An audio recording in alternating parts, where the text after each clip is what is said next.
This world is not what you think it is. This world is not what you think it is. Can you tell us if it's round or if it's flat? It's flat. The world is flat. The world is flat. The earth is flat. The earth is flat. The world is flat. The earth is round or flat. No. Not allowed to debate this. The earth was flat. The earth is flat. The world is flat. The world is flat. The earth is flat. The earth is flat. The earth is flat. The earth is still flat. The earth is flat. The earth is flat. The world is flat. The earth is flat. How do we know the earth is not flat?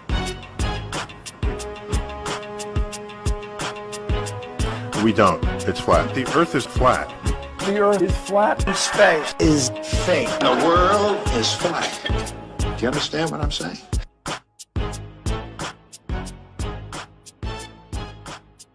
Joining me in studio is one of my best friends in the world. This man's changed my life, and I will take a bullet for him. I love him. The one and only Mr. Eddie Bravo. Thank you for having me again.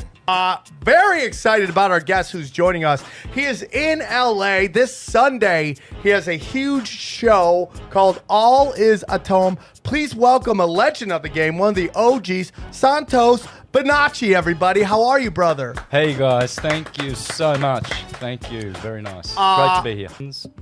What do you think? What do you think the planets are? They're lights? Is it like it's not like dirt or like No. It's the planets aren't like Mars isn't like dirt. No, not at all. So they're not What are landing. they? So they're not landing Mars rovers on Mars, right? Not at all. Okay. Not at all. What are they doing? It's fake. Well, it's what they're doing is they're going to places like Greenland with very, very exotic landscape, and they're making it look like it, and then they're colouring it to look red and what have you. Wikipedia, if you go to Wikipedia, which I'm in now, and you look up under Saturn, in the first sentence it will tell you that Saturn is a gas giant. And then you go to Jupiter and it tells you that Jupiter is a gas giant. Yeah. Then you ask what the sun is, they say it's hydrogen and helium. Well, that's gas. Why is Venus or Mars or the moon where they landed, why is it an exception? You can see with your own eyes that it's a light. Ptolemy, for thousands of years before the Jesuit Copernicus turned up and made a spinning ball, was saying all of the 7 planets are entirely luminous. There it is. They are portals. They are holes in the sky. The great Italian genius Pierluigi Gina, who was a colleague of Marconi, the inventor of the radio, thank you very much, these two geniuses, he studied the sun and energy, and he's a stationary earther. He's insisted, up until the day he died, 2004, you see him on YouTube, little Italian man saying, "La terra è ferma." He says, me and Marconi discovered that the earth is stationary. It doesn't move. And then he takes you into his laboratory and shows you with strobe lights how you can prove quite easily that the earth does not move. Oh, here we go. Well, We're in it. he said the stars are holes in the sky. So that got me thinking. The Greeks said that the stars are like nailed onto the firmament. The Babylonians says that the stars are glued onto like an aerogel sort of floating in space chandelier type thing where all the stars and the 7 planets are going around on the ecliptic. And they said that's like a chandelier and they're pinned to it. They're holes in the sky. They say the sun is 93 million miles away. How far do you think it really is? About Or 60 to 100 miles. 60 to 100 miles away. Probably not even. I might be so wrong. It's probably just more local. And It looks really close when you It look does. at it. It's like it's right there. How is it 93 million miles away? Yeah. Where'd they get that number?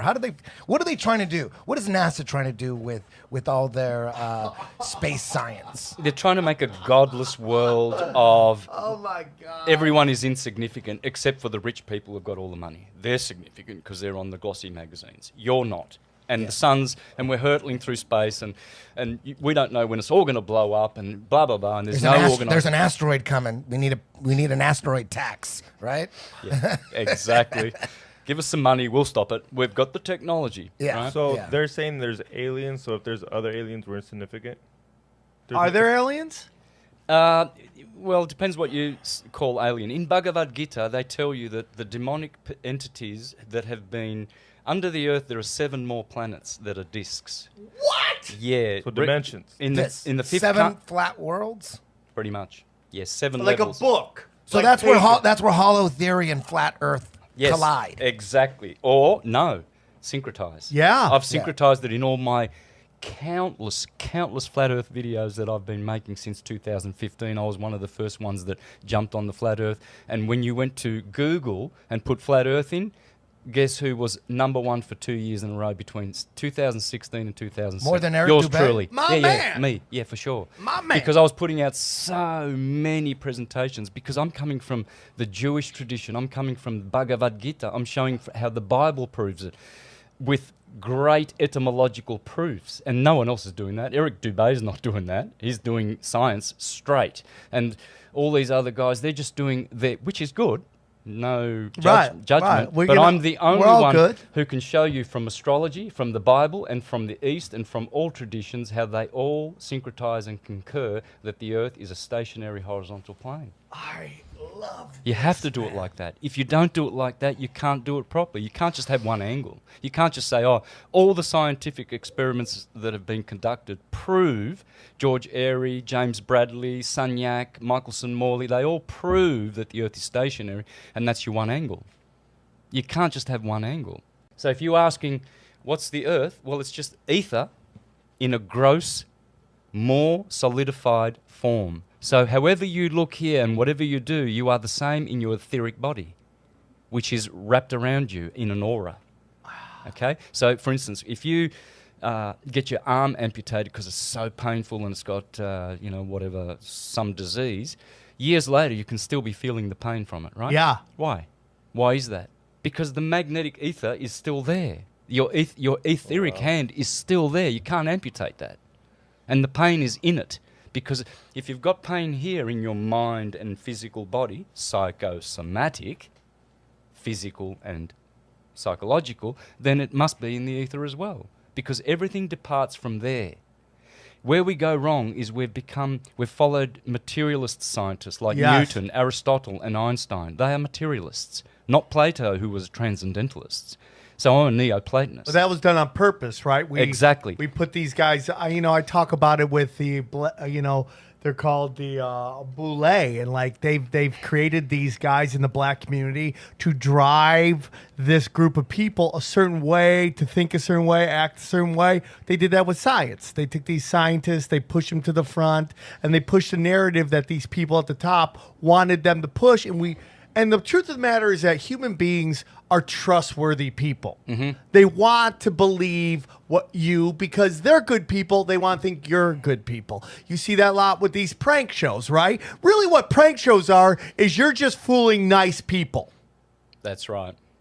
And that's what science has done. Science has just fooled nice people who want to believe in their fellow man, to believe a narrative that very dark people want to push on them. And they put stooges like Bill Nye, the liar guy, and Mike, what's his name? What's his Neil name? deGrasse. Black Jesus. deGrasse. Neil deGrasse Tyson. Despicable Tyson. I'm Neil deGrasse Tyson, bitch. Yeah. Well, these guys are just, they're stooges and they're voice pieces. What they want you to believe is that everything comes from the material substance, like a primordial soup, and then we evolved through that, and it was unconscious, but somehow consciousness and love and affection and music and all these other transcendental gifts that we have evolved from that, right? Whereas scripture and true science really teaches that everything that you see with your physical eyes that is electrical comes from counter space. Eric Dollard, Ken Wheeler, all of these great real scientists will tell you that. What is counter space? Okay. Fortunately, we have a really good example of how to explain how we come here and how everything comes here via the computer. Yeah. If you go and buy a hard drive, 50 gig hard drive, and it's empty, you've got the same brand and it's full. It's got 50 gigabyte of photos and movies and all sorts of stuff on it. Which one weighs more? That one does. Does it?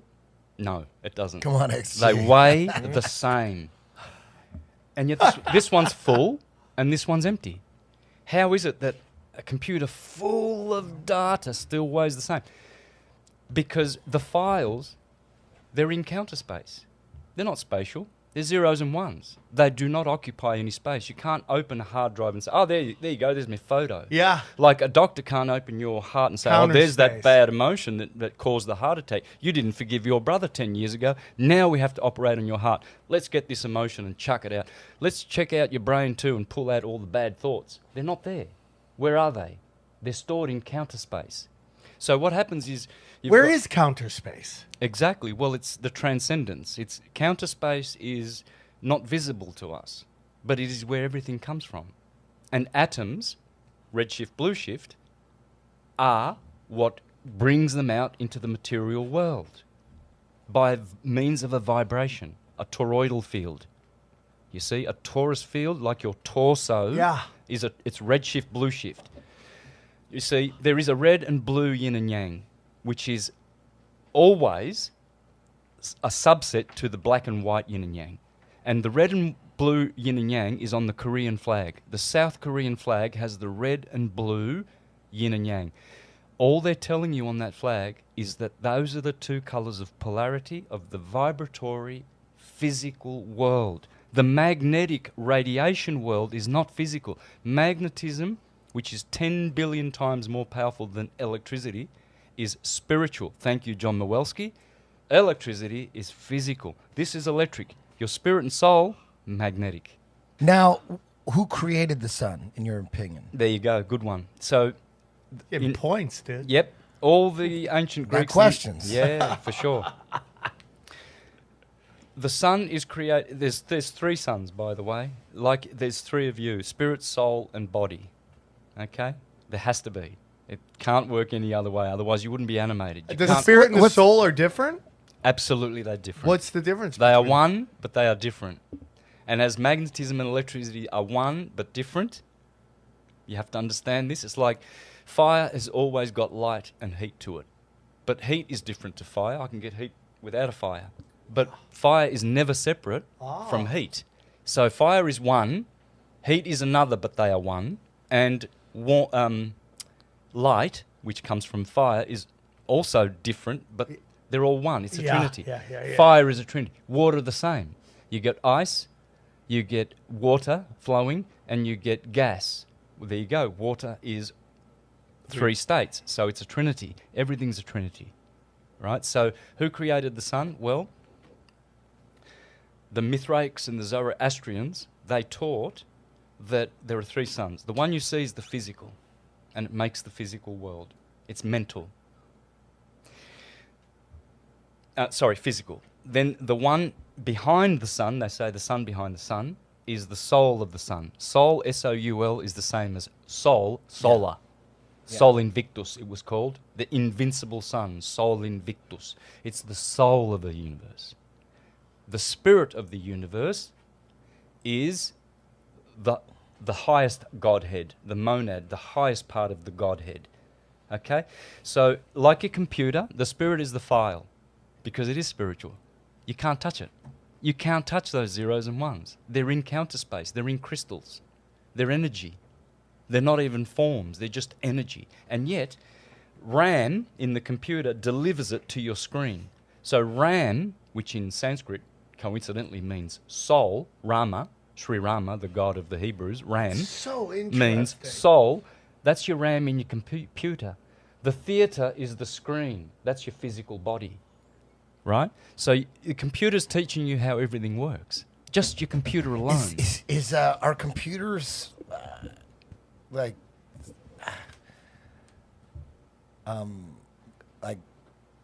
sacred? I mean, how do they control? How do they organize and store video that you can't see, that's not in there, but it delivers it to your screen? That's kind of magic, isn't it? Yeah. It is magic. It is sacred. You hit it on the head. It is. This is amazing technology. They've had it all along because they know crystal. They don't want to explain it, do they? They don't really want, because no one knows how it works. No one knows how this goddamn iPhone works. It's magical. This is magic. I'm getting video from Australia. Instantly. Streaming? Instantly. That's magic. It's magic. And you know why? Because it's magnetism. M-A-G, magic is M-A-G, magnetism. And mag in Sanskrit means to move. Thank you very much. So magnetism is the motion of white light, which makes all of this theatre. Hence, that information that we're talking to someone across the world, the earth, and instantly it's going through the ether. That's why. It's going through the ether. They tell you that radio waves go through the air. They tell you that some other waves go through the water and everything. What about the ether? Einstein destroyed the ether, whereas guys like Tesla, Eric Dollard now, Ken Wheeler, they're bringing back the ether. Thank you very much. When they did the interferometer experiment, Sagnac and Michelson-Morley, to see if the Earth is moving, what they did was they made this big table that turns, and they had light projecting from this angle, contrary to the supposed motion of the Earth, and then one's going in this way, which is going with the flow of the Earth. And what happens was they shot a beam of light across to a reflector, split the beam, split it again, and then recombined the beams of light, and they didn't have any interference patterns, proving that if you've got a round table that is turning on a spinning Earth, and you have beams going across each other, split and then recombined with no interference patterns, then nothing is moving that is solid. It's the ether. They proved, Michelson-Morley, that the ether exists. Thank you, Pierluigi Gino, as well, the Italian genius, who said, the sun is rotating above our heads in the ether. And Marconi, they all knew this. Are they part of the filament? I mean, like, are they inside it, or are they just part of it? Inside. They are inside of it. With the stars, or what are you talking They about? are on the firmament. The stars are on the inside of the firmament. No, they're the stars they're, are holes. they're The stars in are the holes. filament. They When are you in- see a star, that's a hole in the hole. filament. Yes, but the sun is on the ecliptic under the stars. They are called the fixed stars. Then the 7 planets, we're calling them planets, but they are called the wanderers.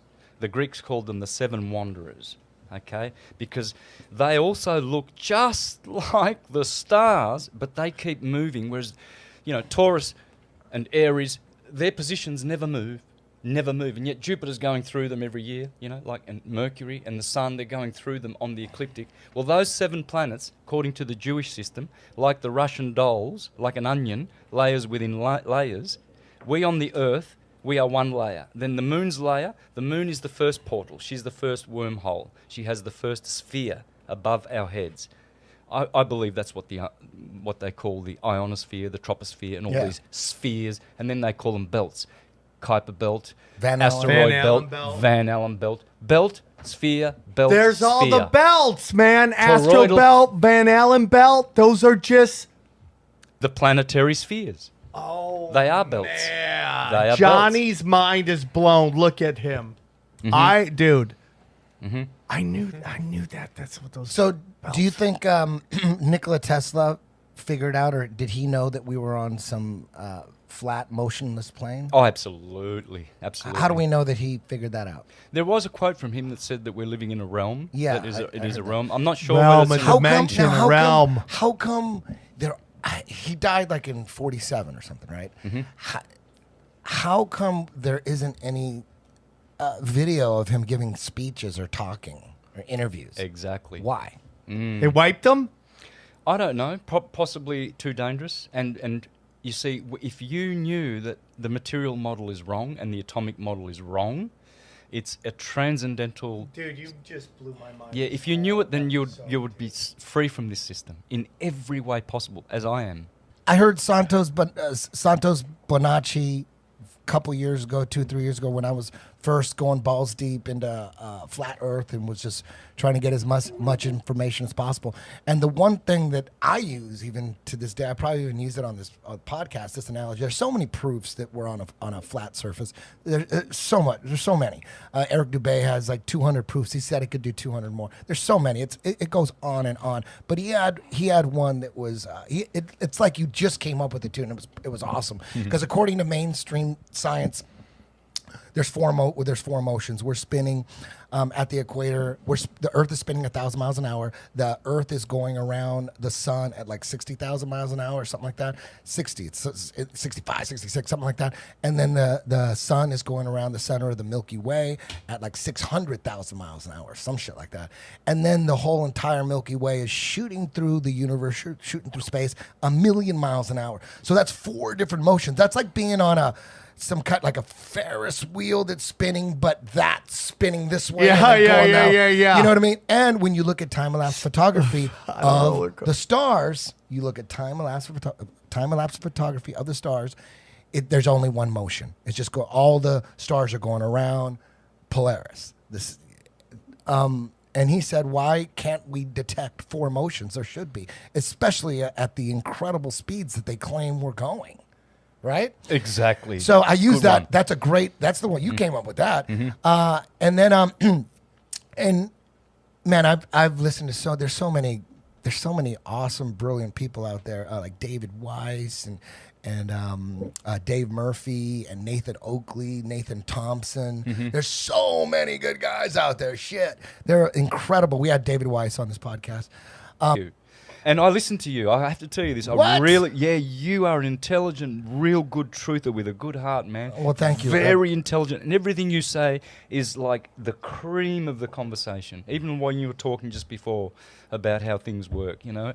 So I got to pay back some due respect, you know. I'm listening to your show. You've got great people on. Yeah. And just the fact that you'll challenge these truths like the most despicable thing, the flat earth, you know, you get so ridiculed. He's got like 3.5 more months until he's admits it. I don't know. You might have got me today, dude. I just got to be honest with you. I just don't know if I was thinking about this when I was grabbing water. Like, I don't know if I have to start following your stuff and like the videos because I don't know if I'm intelligent enough to articulate what you just told us today. I gotta be like, I understand there's 7 realms and what these all, and it's just gonna take time. But I'm there. I'm gonna announce it. You know what would be great? I'm there. I was thinking about this earlier. I'm into the flat realms. You know, it would be easy to make just the best flat Earth documentary ever. Just you, Nathan Oakley, just an interview and just soundbite, but just going popping back and forth. You. Eric Dubé, Nathan Oakley, Nathan Thompson, David Weiss, all the best guys, just boom. Because you guys, when I talk about flat Earth, I sound like a moron. And I don't convert anybody because they're like, this dumb motherfucker got tattoos, smokes weed all the time. Used to be a strip club DJ for 10 years. What the fuck does he know? I don't convert anybody to flat Earth ever. But it's guys like you. You're so well-spoken. Just ultra articulate, and so I think we need like the ultimate documentary with the top, put them all together, and do a high, good lighting, good camera work, high level, boom, and you do.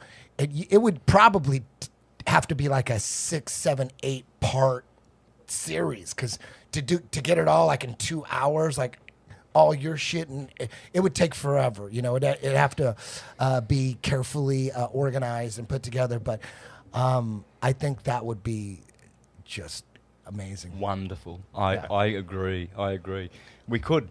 Well, it's out there now. This podcast is going to go to the right ears and the people. We're going to get out. Let me ask you something.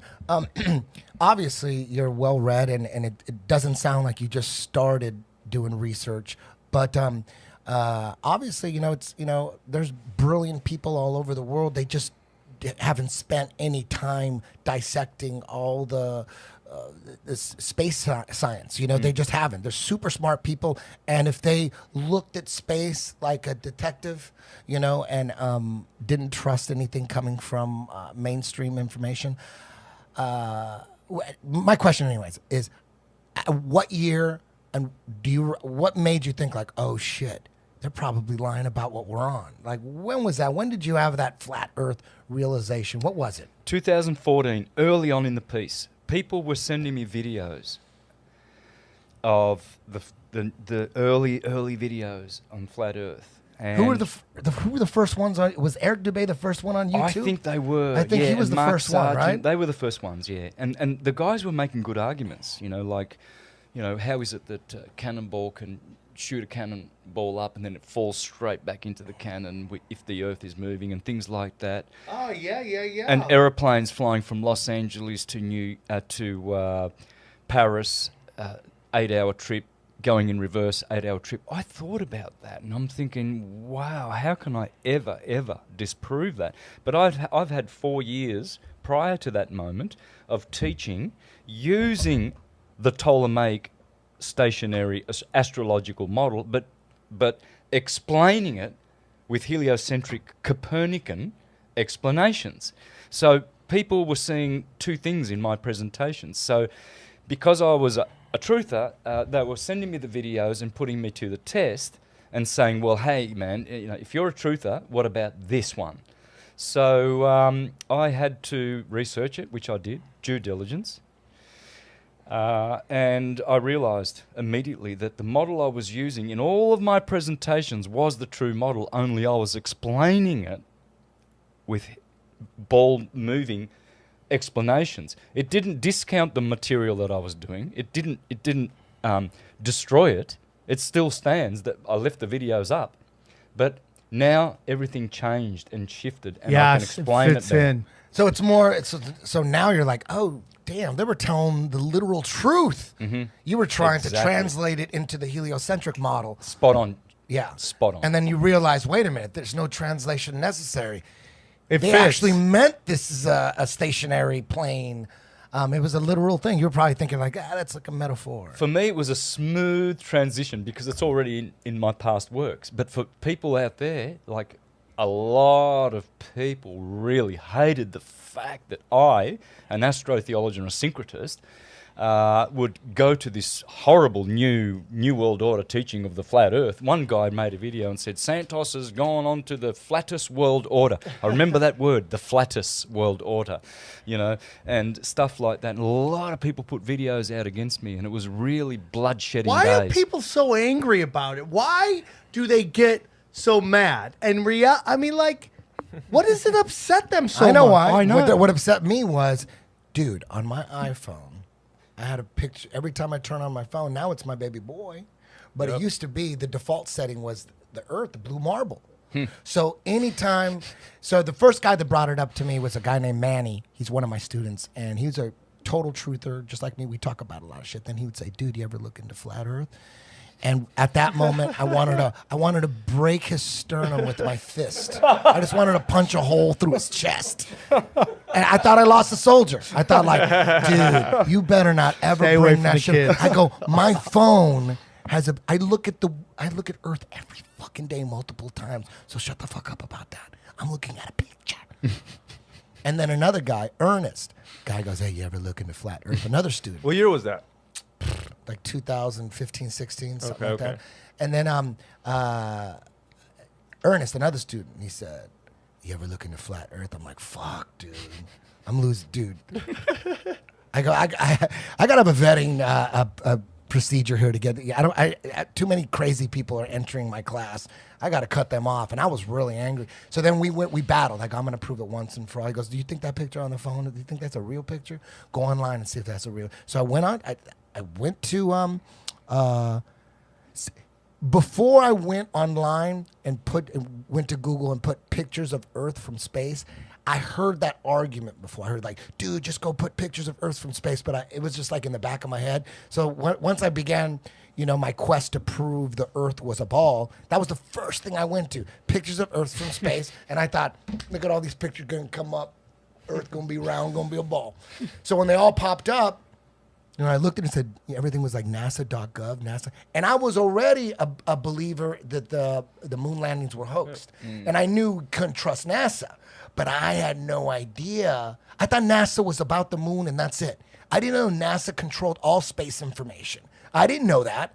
But once I figured that out, I go, wait a minute. These pictures are all coming from NASA, the same company that faked, or the same agency that faked the moon missions. Like, we got a problem here. I didn't know it was all NASA. I thought NASA was just the moon. That's all. They just fucked with the moon. That was their responsibility. I didn't know space was their responsibility. And I'm like, right away that night, I'm like, oh no, we got a problem here. We got a problem here. Houston? All these pictures are coming from NASA? Mm-hmm. Ooh. And then real quick, I'm like, they do look cartoony. And then they admit it. You look into it, it goes, oh, these are composites. And then they admit it. They admit that they're not real pictures. I thought, oh, fucking shit. And they go, but we do have a real picture. We do have one. And we took it when we were on the moon. I'm like, oh my God, you have none. That means you have none. They say, oh, we have one. That's the one from the moon. I'm like, dude, you have none, man. How about that video when the picture goes and it keeps playing out and they turn on the lights and it's just basically, they said it was Earth, but it was just through like the glass on the deck. It wasn't even a real picture. Oh yeah, they were trying to make it look like they were like 200,000 miles or halfway to the moon, so they had to make the Earth look small. Yeah. When in real life, they were probably just 50,000 feet in the air or something like that. They're probably high altitude airplane or something like that, where they're looking out the window and you could see, because like all those fake ass pictures from the International Space Station, it's the same thing. It's always that same look. Those clouds, they look like you're right. You look like you're on a regular airplane. I'm on a plane every weekend, and those clouds they look exactly the same. They're not that big. If you were really like, what they say, 250 miles up or whatever in the International Space Station, those clouds would be fucking microscopic. Mm-hmm. But they're fucking big, and you could just tell they put a little curve, and then put like a little arms, like a little solar panel on the side. Here. Every picture got a little solar panel on the side, so that you know that you're on the International Space Station. They all got the same shit, and it's the same. And it's the same. It's the same little curve. And there's no. Dude, the International Space Station is the funniest one. There's no video of them fucking putting it up there. There's no video of them constructing it. Yeah. Even that astronaut that was on Joe Rogan's podcast last week. Yeah. Joe goes, they go, oh, the astronaut goes, yeah, when I first went on the International Space Station, they didn't have what was the gondola? What's it called? There's a name for the window. It's like 5 different windows. It's the gondola or something like that. They got a name for it. He goes, when I first went up there, they didn't have it, but then they had it the second time I went up. And then Joe goes, they built that shit? How did they do that? And then he's like, yeah, we just we just have a little module. They just put another module, and like, you built that shit up there. There's no video of dragging that thing up, and it's just floating there. Oh, we're just floating. We're just fucking floating. Nobody's falling. You're just floating up there. There's no video of the construction. Get the fuck out of here with that. That's ridiculous. Let me ask you something. This is, and then the laws of physics, I felt, were created to make it so you couldn't understand anything past what they wanted you to know. Exactly. So they create these laws, and they're like, if anything doesn't fall under these laws of physics, it's not possible. And then all these people, these scientists, ran with it. And to me, it's like there's tons of things that don't fit into the laws of physics that I think exist. But because you're telling me it's basically set the framing. And anything outside this framing can't be real because it doesn't fit within the frame. And that's done on purpose. Absolutely. 3.5 months. And I'm already there, dude. You haven't admitted it yet. You haven't admitted it. How close are you? A couple months? 5 months? I'm not married to the ball. That's it. So you don't, when someone says, are you a flat earther, you say no? I'm not married to the ball. Exactly. I got that You term just say, from you. I'm not married to the ball. Yeah. So you're not a flat earther yet? No, not yet. Dude, I held on for like a year and a half. I wouldn't say. I go, I don't know what we're on. I don't know. It could, but I'm just... That's where I'm at right now. I don't believe we went to move. So, like you said, if that's NASA, then NASA's showing me that we're a globe. So it's one of those things where it's like, do I believe one or the other? Yeah. So it's like, Flat. Flat. Round Earth believers saying that the Earth is not flat. Flat.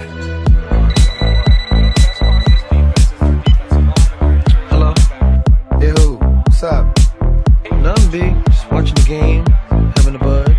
What's up with you? None. Watching the game, having a bud. True. It's flat. Flat. Yo, what's up? Yo, pick up the phone. Hello? It's flat. Flat.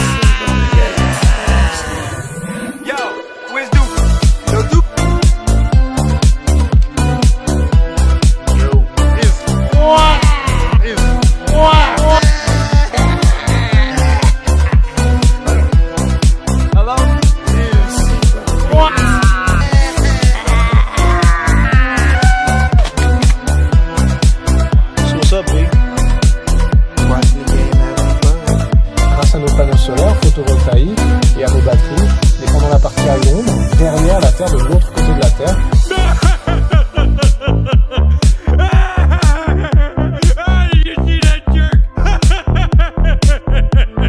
Grâce à nos panneaux solaires photovoltaïques et à nos batteries, dépendant...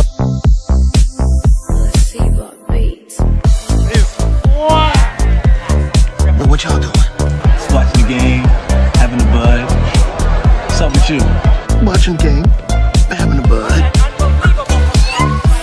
We may even have a space force. What game are you watching? Yes! Placebo Beats Production.